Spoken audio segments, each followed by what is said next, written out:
pero voy a empezar por el 32. Y yo quiero empezar a explicar el tema de esta noche, o a continuar el tema de esta noche.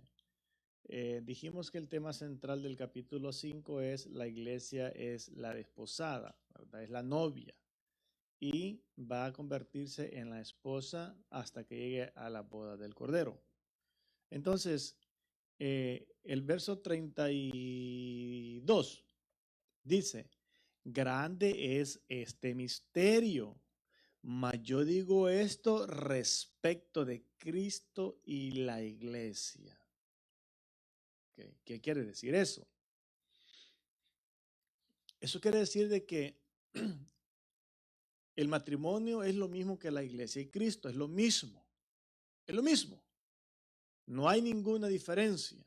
No hay ninguna diferencia. Y si la hay, la que puede ser es la de entender lo sublime de lo eterno con algo limitado, algo temporal. Pero realmente está hablando de una misma relación, ¿verdad? Pero en el verso 32 dice el apóstol Pablo: grande es este misterio, mas yo digo esto respecto de Cristo y la iglesia. Cuando Pablo está hablando de este tema y que menciona al matrimonio y al marido y a la esposa, está dando una doble enseñanza. Está hablando de cómo debe de ser el matrimonio, y el próximo martes vamos a continuar, y probablemente el próximo martes terminemos el capítulo 6, que no creo, está un poquito largo y hay mucho que explicar, y aún para explicar un poco breve, no creo que lo podamos dar. Bueno, entonces aquí hay dos enseñanzas: la de cómo debe de ser el matrimonio, pero en realidad el tema, la idea principal no es de que el apóstol Pablo nos esté hablando del matrimonio, simplemente que él está aprovechando una cosa para hablar de la otra, ¿verdad? Entonces, el que nos hable del matrimonio es una bendición doble, pero realmente él está diciendo que este tema lo está tocando con respecto a Cristo y la iglesia. Ese es el punto principal. Ese es el punto principal, que nosotros podamos comprender cómo debe de ser la relación de la iglesia con Cristo. Ese es el punto principal. Obviamente, pues, para que nos explique esto, él pone como ejemplo el matrimonio, de que así como debe de ser el matrimonio, así debe de ser la iglesia con Cristo. Entonces, ¿quiénes pertenecen a la iglesia? ¿Quiénes? ¿Quiénes somos el cuerpo de Cristo? Los lavados por la sangre del Cordero, ¿verdad? O sea, hay que ser específicos en entender, en comprender a quiénes es dirigida la palabra de Dios. ¿A quiénes es dirigida esta epístola? A la iglesia que estaba en Éfeso, a los redimidos que estaban en Éfeso. ¿A quiénes nos habla hoy en día? A todos los lavados por la sangre del Cordero que quita el pecado del mundo. ¿Qué estoy tratando de explicar con esto? Que no está dirigida a todo mundo. No. Está dirigida a todos los que ya hemos sido redimidos. Entonces, por eso que el apóstol Pablo dice: grande es este misterio, mas yo digo esto respecto de Cristo y la iglesia. Por eso es que dice después, en el verso último, dice: por lo demás, cada uno de vosotros ame también a su mujer como sí mismo, y la mujer respete a su marido. Pero el punto de Pablo y la preocupación de Pablo es que la iglesia pueda comprender cómo debe de ser su relación con Cristo, cómo debemos de amarnos y cómo Él nos amó a nosotros.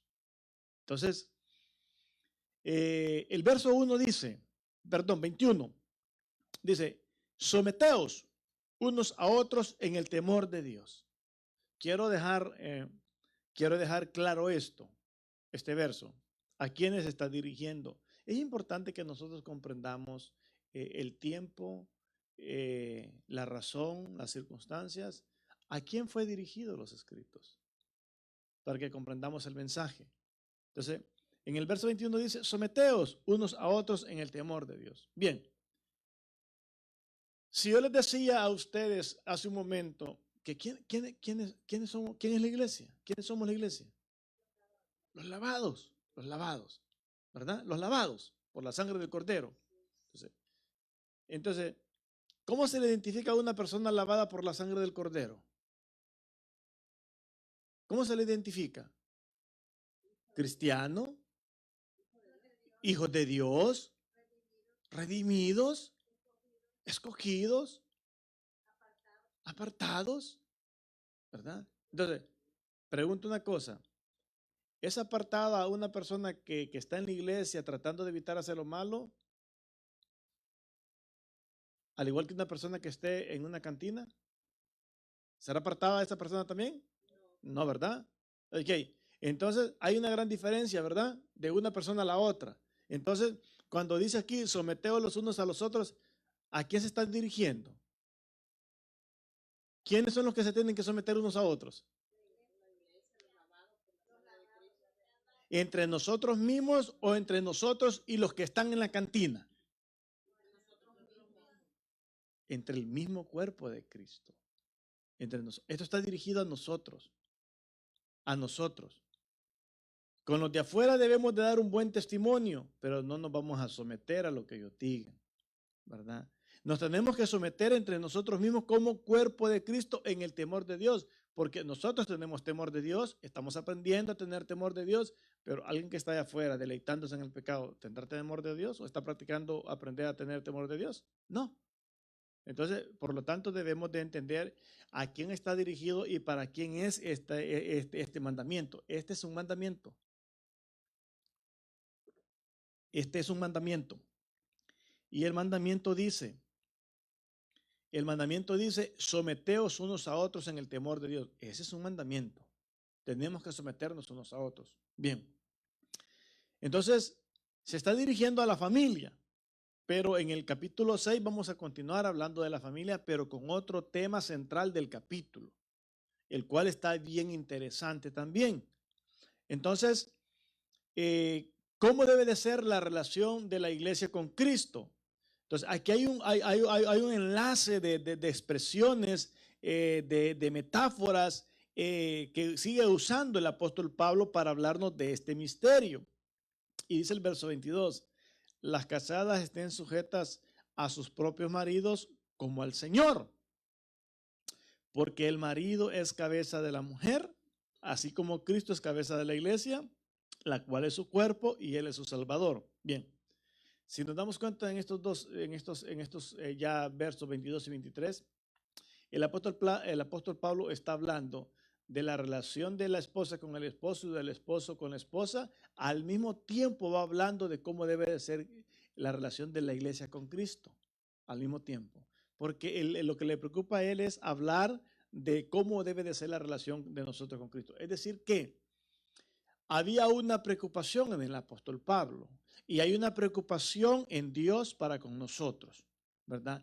Estamos aprendiendo, estamos siendo santificados cada día por la palabra, estamos siendo perfeccionados cada día, pero Dios tiene una preocupación por nosotros y el apóstol Pablo tenía una preocupación por nosotros. ¿Cuál es esa preocupación? Esa preocupación es que nosotros comprendamos, que nosotros tengamos claro cómo debe de ser nuestra relación con Cristo, cómo debe de ser nuestra relación con el que tomó nuestro lugar en la cruz del Calvario. ¿Qué significa que Él haya tomado nuestro lugar en la cruz del Calvario? ¿Cómo debemos de responderle a ese amor con el que se entregó en la cruz del Calvario para amarnos a nosotros y redimirnos? O sea, ¿cómo debemos de responderle al Cristo Redentor por habernos amado tomando nuestro lugar en la cruz del Calvario? ¿Cómo le debemos de responder nosotros a Cristo? ¿Cómo debe de ser nuestra relación con Él? El apóstol Pablo tenía esta preocupación. Él quería que la iglesia tuviera clara desde este momento que le llegara esta epístola a sus manos, de que debemos de saber cómo debe de ser nuestra relación con Cristo. Nuestra relación con Cristo debe de ser una relación adecuada entre redentor y redimidos. Entre eh, entre Dios y su pueblo. ¿Cómo debe de ser nuestra relación? ¿Verdad? Entonces, dice,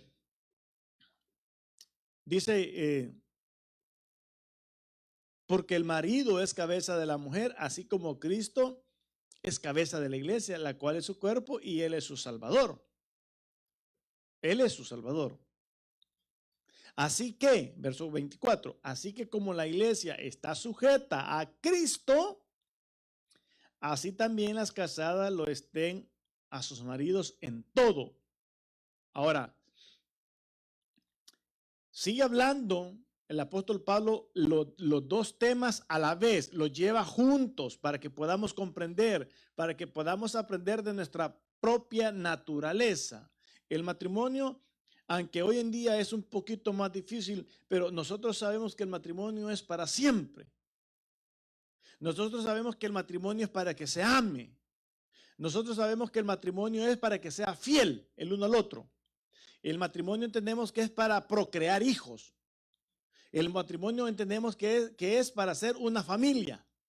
El matrimonio entendíamos, porque hoy ya muy poco se entiende, pero se entiende que sea poco, que el matrimonio o la familia es el fundamento de la vida de las sociedades y es el fundamento de la iglesia. Entonces, hay un llamado a que la mujer ame a su marido.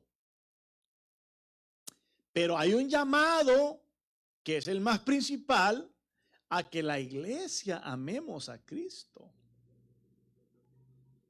Ahora, y debemos de comprender qué es amor, qué significa dar amor. Porque en el verso 23 dice que Él es el Salvador de la iglesia, siendo la cabeza de la iglesia, Él es el Salvador. Y dice Juan 3:16, dice, porque de tal manera amó Dios al mundo que ha dado a su Hijo unigénito. Entonces, amar significa dar. Amar significa constantemente estar dando algo de nosotros por amor. Amar significa estar dando algo de nosotros para expresar que tenemos amor por la otra parte. Entonces, si Cristo es el Salvador y Dios dio a su Hijo para mostrarnos el amor, entonces, así como la iglesia está sujeta a Cristo, así también las casadas lo estén a sus maridos en todo. Debemos de amarnos, debemos de amarnos. Entonces, la iglesia debe de amar a Cristo. La esposa debe de amar al esposo. Okay. Bien. Pero para demostrar amor, hay que estar dando algo. Y pues la esposa debe de estar amando constantemente al esposo, ¿verdad? Teniendo una buena relación. Pero lo interesante es que para que la esposa ame al esposo, la esposa debe de ser amada primero. Y estas son estas son las situaciones que en la vida nos impiden alcanzar el éxito, el triunfo, la victoria, ser felices. Porque para que la esposa ame al esposo, el esposo debe de amarla primero. Cristo es el Salvador y Él dio amor primero antes que recibirlo. Él ama a la iglesia cuando se da en la cruz del Calvario por la iglesia. Le da el amor dando su vida. Entonces, para que la esposa ame al esposo, el esposo tiene que amarla primero. Para que, para que la esposa se sujete, se someta al esposo y que tenga buena relación, y que le dé amor, debe de ser primero amada. Verso 25 dice: maridos, amad a vuestras mujeres, así como Cristo amó a la iglesia y se entregó a sí mismo por ella. Entonces, ¿quién fue el primero que amó? Cristo. Sería ilógico, incomprensible pretender que la iglesia va a amar primero a Cristo, ¿verdad? Dicen los apóstoles, ¿verdad? En las epístolas que Él nos amó primero a nosotros, no nosotros a Él. Entonces, ¿quién es? Por la naturaleza, me voy a referir por la naturaleza. Hoy en día se casan sin conocerse, se enamoran sin conocerse, una cosa rara, rarísima, ¿verdad? Entonces, pero por naturaleza, cuando un matrimonio empezó en el noviazgo, ¿quién amó primero? ¿Quién ama primero? El hombre. ¿Por qué? Exacto, la palabra correcta. Él es el que conquista. La mujer no debe de andar de coqueta. Ajá, no. La mujer debe de dejarse amar primero. Esa es la naturaleza. Esa es la naturaleza. Entonces, desde ahí el hombre empieza a amar. El hombre es el que conquista. El hombre es el primero que dice: esa mujer está guapa, está bonita, esa mujer me gusta. ¿Verdad? Entonces, y eso debe de seguir existiendo del hombre hacia la mujer, del esposo hacia la esposa, debe de seguir existiendo. ¿Por qué? Porque Cristo nos amó en la cruz del Calvario. Él nos conquistó allá en la cruz del Calvario. Pero Él no solamente nos amó en ese momento, Él nos sigue amando cada día. Alguien que me diga de qué manera está comprobado que Cristo nos sigue amando cada día.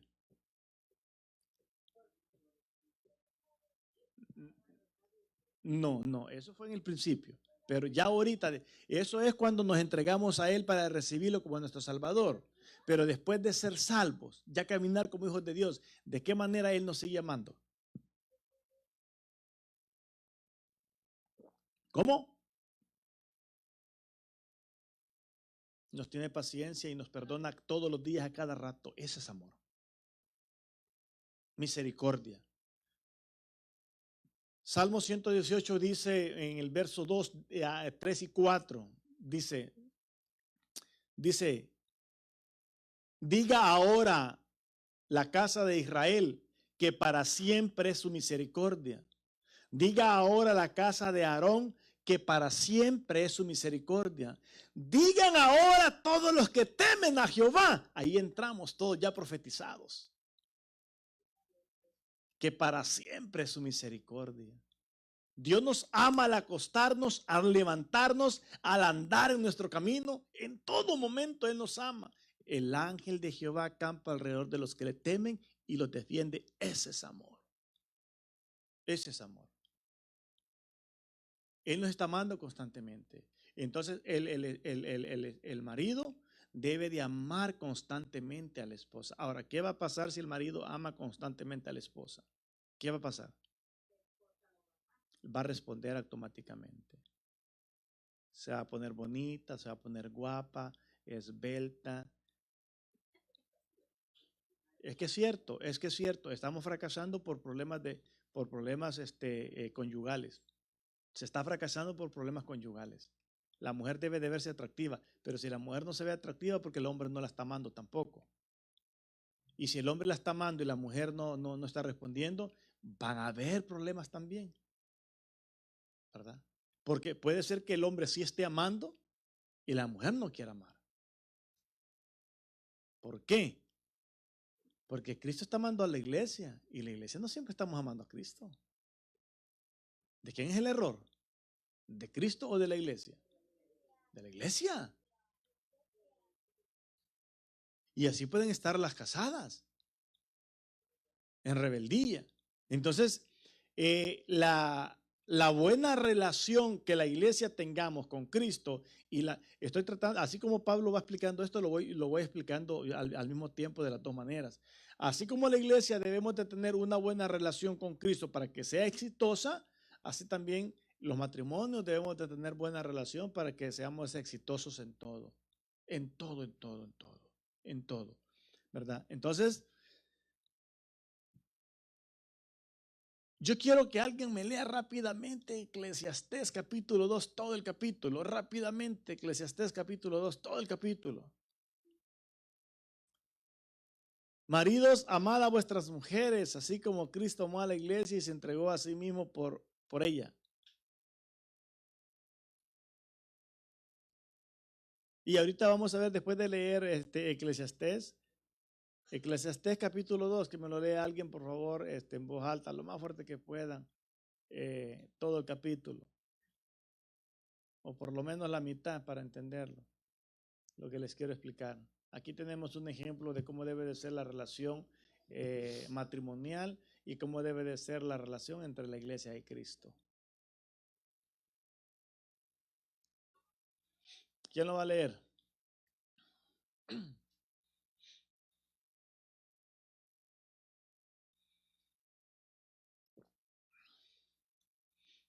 ¿Nadie?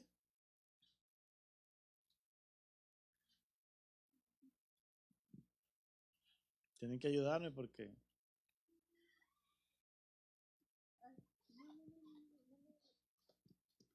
todo.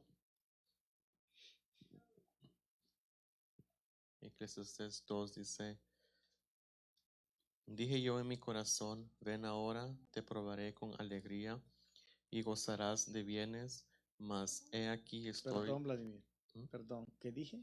Eclesiastés No, 2. es cantares. Cantares. Cantares.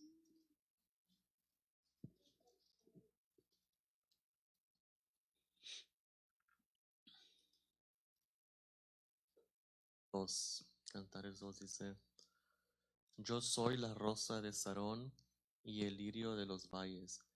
Como el lirio entre los espinos, así es mi amiga entre las doncellas. Como el manzano entre los árboles silvestres, así es mi amado entre los jóvenes. Bajo la sombra del deseado me senté, y su fruto fue dulce a mi paladar. Me llevó a la casa del banquete, y su bandera sobre mí fue amor. Sustentadme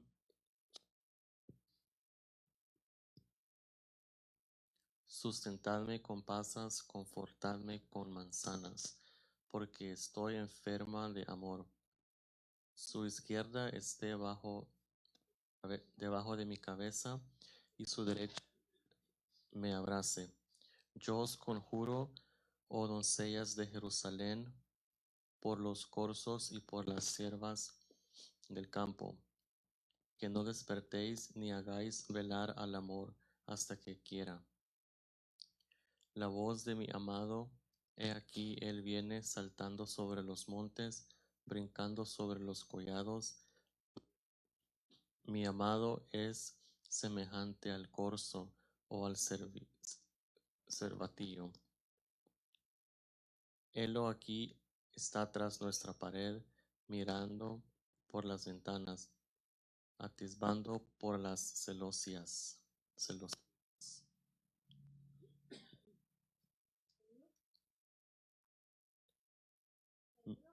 No.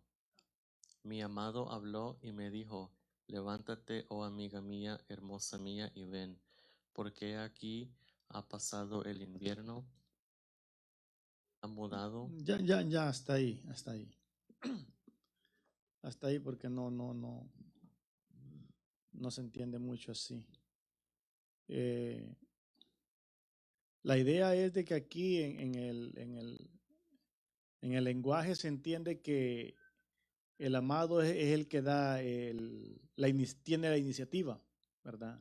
Tiene la iniciativa, eso es lo que yo quería mostrarles aquí, ¿verdad? Pero no se escuchaba bien. Eh, Habría que leerlo bien claro y de corrido, ¿verdad? Que se entienda. Pero aquí el contexto es que el primero en amar es el amado, ¿verdad? El hombre. Y ella responde. Y lo que yo quería era que apreciáramos eso, cómo responde a la amada.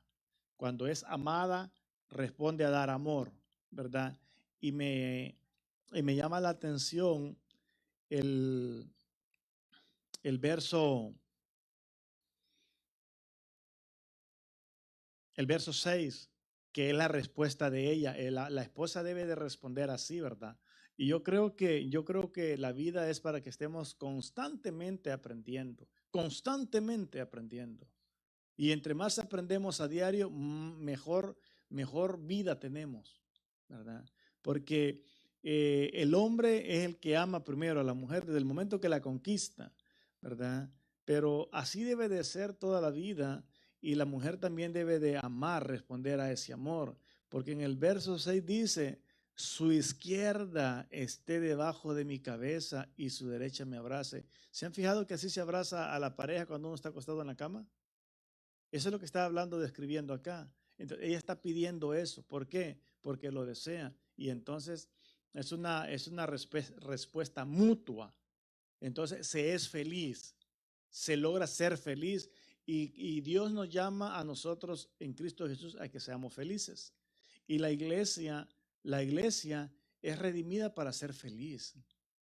La iglesia no es redimida para que andemos quejándonos de Dios, quejándonos de la vida, quejándonos de los demás. A Dios no le agrada ver a una iglesia que se esté quejando de todo.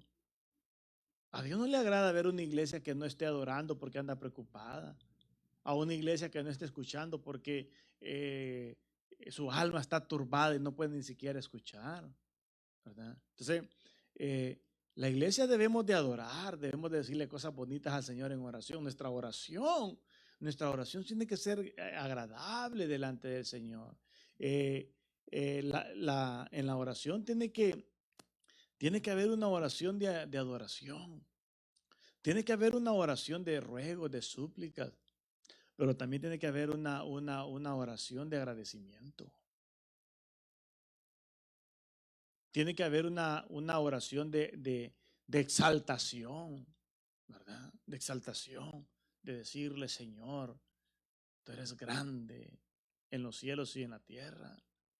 Tú eres poderoso. Tu amor y tu misericordia están del lado mío, de tu iglesia. O sea, una oración que, que al Señor le sea grata, pues, ¿verdad? Entonces, aquí la tsunamita le está diciendo que su izquierda esté debajo de su cabeza y su derecha la abrace. O sea, un romanticismo sano y victorioso. Y la iglesia igual, debemos de adorar y exaltar al Señor, ¿verdad? Y desear amarlo. ¿Por qué la iglesia en lugar de amar y de decir, como decía David, para mí mejor es un día dentro de sus atrios que 1000 fuera de ellos? ¿Por qué? Porque ese hombre era un adorador tremendo, ¿verdad? Pero ¿por qué la iglesia lo mismo le da venir al culto como no venir?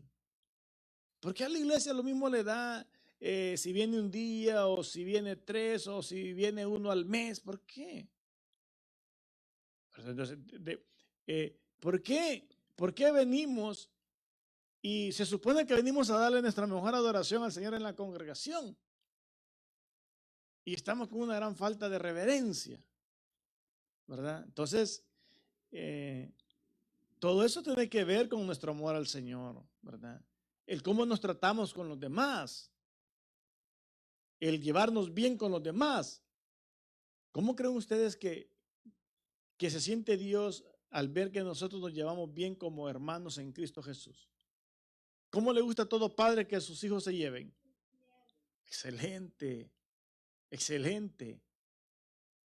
Un padre es feliz cuando ve que sus hijos no pelean, que son los mejores amigos, ¿verdad? Entonces, ¿Cómo se siente Dios entonces cuando ve que nosotros estamos peleando?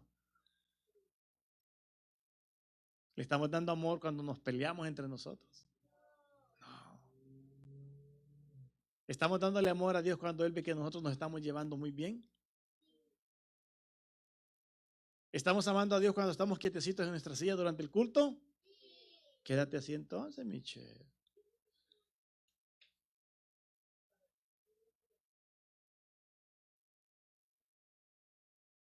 ¿Sí o no, Michelle?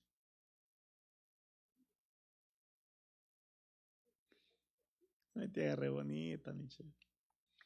Entonces, nuestra relación tiene que mejorar como iglesia con Dios, con Cristo. Entonces, la iglesia somos llamados para que nos amemos. Ahora, por eso es que yo les explicaba el verso 21, que dice, someteos los unos a los otros en el temor de Dios. O sea, esto es para nosotros, ¿verdad?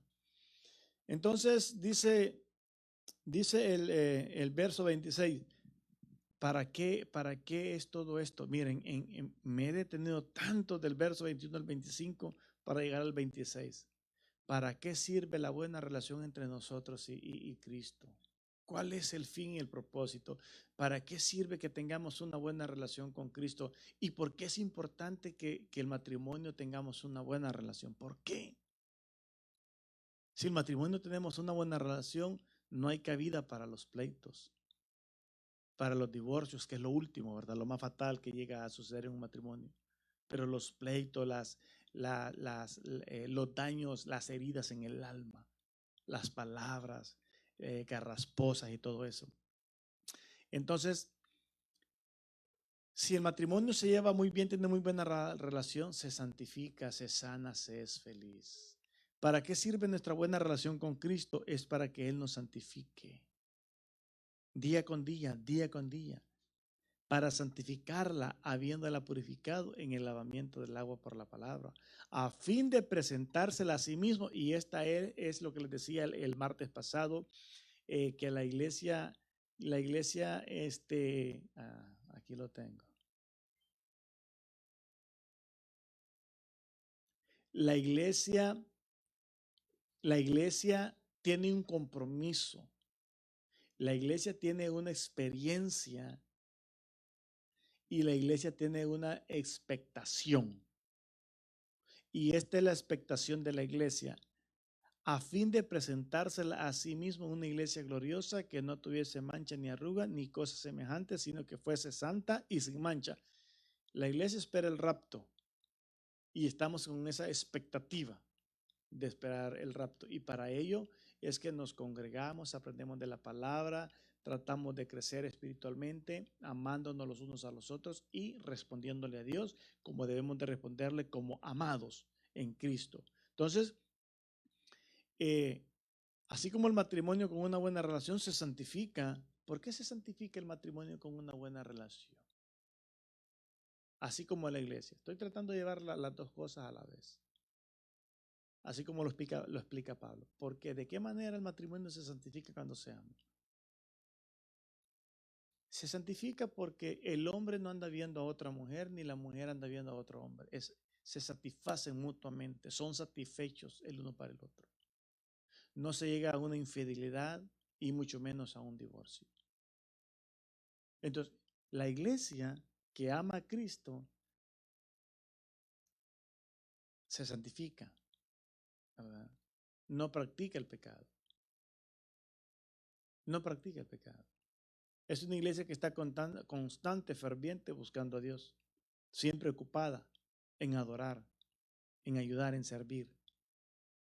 Entonces, nos santifica. Así también los maridos deben de amar a su mujer como a sus mismos cuerpos. El que ama a su mujer, a sí mismo se ama. ¿Por qué Cristo ama a la iglesia y no la suelta? Aunque nosotros fallemos, ahí está Él ayudándonos, perdonándonos, levantándonos. ¿Por qué? Porque Él con amor eterno nos amó. Ahora nosotros debemos de aprender a amar con el amor eterno, ¿verdad? Dios, siendo Dios, a través de Cristo nos amó con amor eterno, el perfecto amor que echa fuera todo temor. ¿De qué manera echa fuera todo temor el Señor? Bueno, para ello necesitamos leer siempre la Biblia mucho, ¿verdad? Memorizarla, retenerla. ¿De qué manera? Porque cuando nosotros estamos en algún problema o en alguna dificultad y nosotros recordamos esa palabra que hemos leído y que la tenemos memorizada y decimos, Señor, tú eres mi pastor y nada me faltará. El pastor cuida de sus ovejas como estás tú aquí en este momento cuidándome a mí. Dice por allá en el Evangelio de Juan capítulo 14, dice el Señor Jesucristo, dice, porque no os dejaré huérfano. En los momentos de angustia, Señor, yo no estoy huérfano, no estoy desamparado. Tú eres mi Padre y tú eres fiel. Aunque yo te falle, tú me ayudas porque comprendes mi situación. Entonces, a través de recordar esas promesas, Dios obra en nosotros, el Espíritu Santo obra en nosotros y ahí es donde ese perfecto amor nos bendice en gran manera, ¿verdad? Echa fuera todo temor porque no nos sentimos solos, no nos sentimos desamparados, no nos sentimos que estamos abandonados. Bien,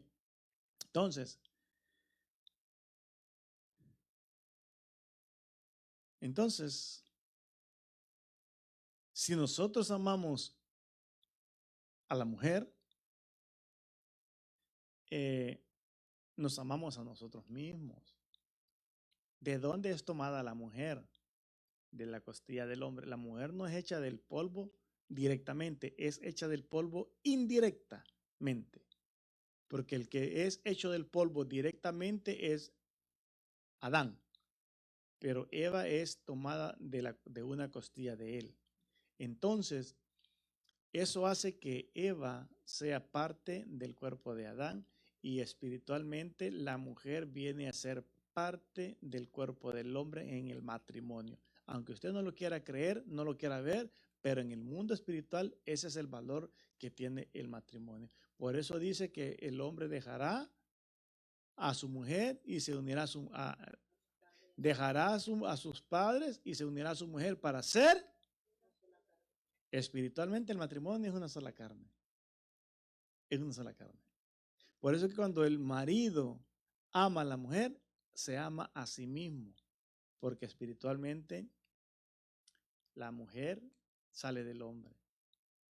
Y aunque no lo veamos así con nuestros ojos físicos, pero si lo vemos con nuestros ojos espirituales, eso es así. Entonces, el que ama a su mujer, a sí mismo se ama.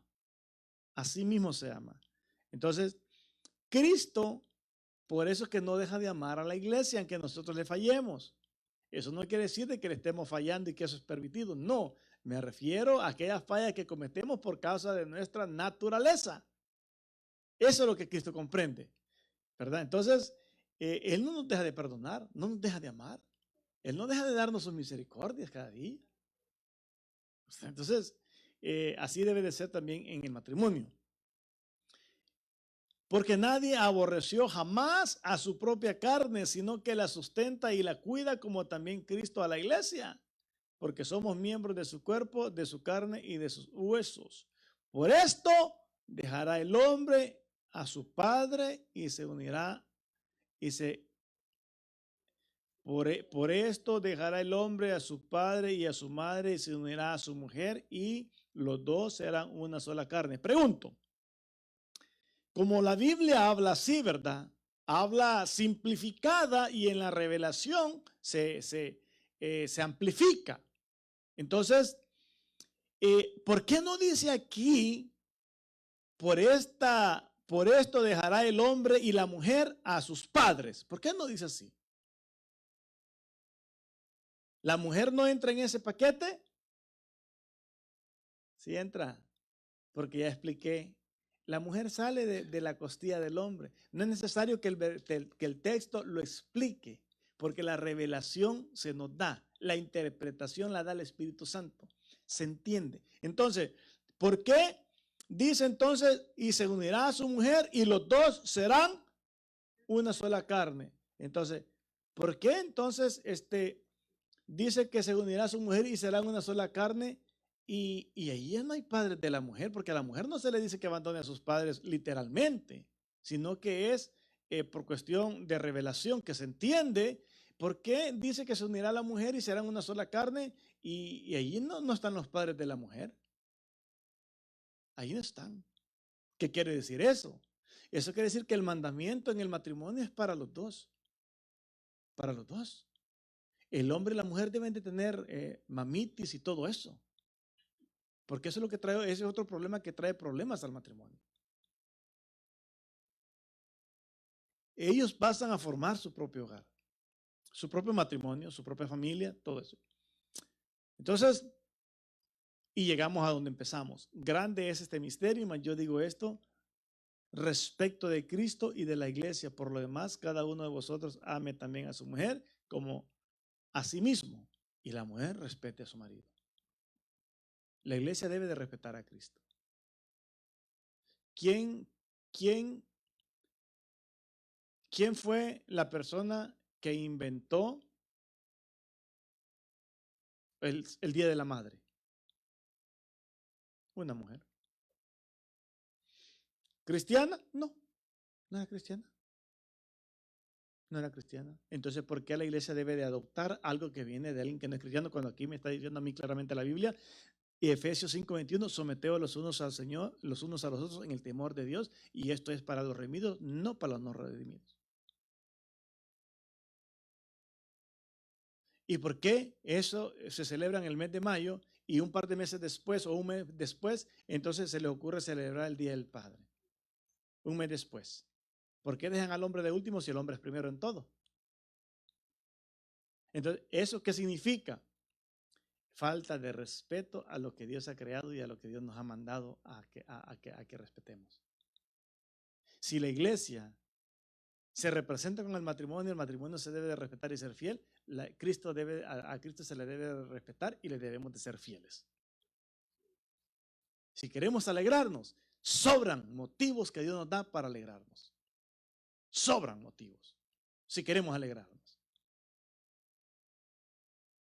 Sobran razones bíblicas, espirituales, para que nosotros le seamos fieles a Dios y nos alegremos con Él. Sobran, sobran. No tenemos que andar inventando una excusa de una fiestecita que no le agrada a Cristo. ¿Verdad? Y así de todas las fiestas en el año que se celebran dentro de la iglesia, que no están en la Biblia para nada. Sí, pero es que hay que honrar al padre y a la madre. No, son bobadas. Al padre y a la madre se le honra y se le respeta los 365 días del año, cuidando de ellos y ayudándoles en lo que necesitan y en lo que está al alcance de nosotros. Así se le honra al Padre, obedeciéndole, no celebrando bobadas que no le agradan a Cristo.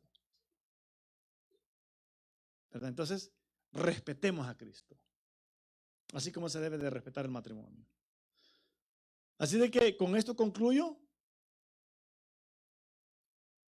Y el enfoque central de estos versos que hemos leído en esta noche es que aprendamos a tener nuestra buena relación con Cristo.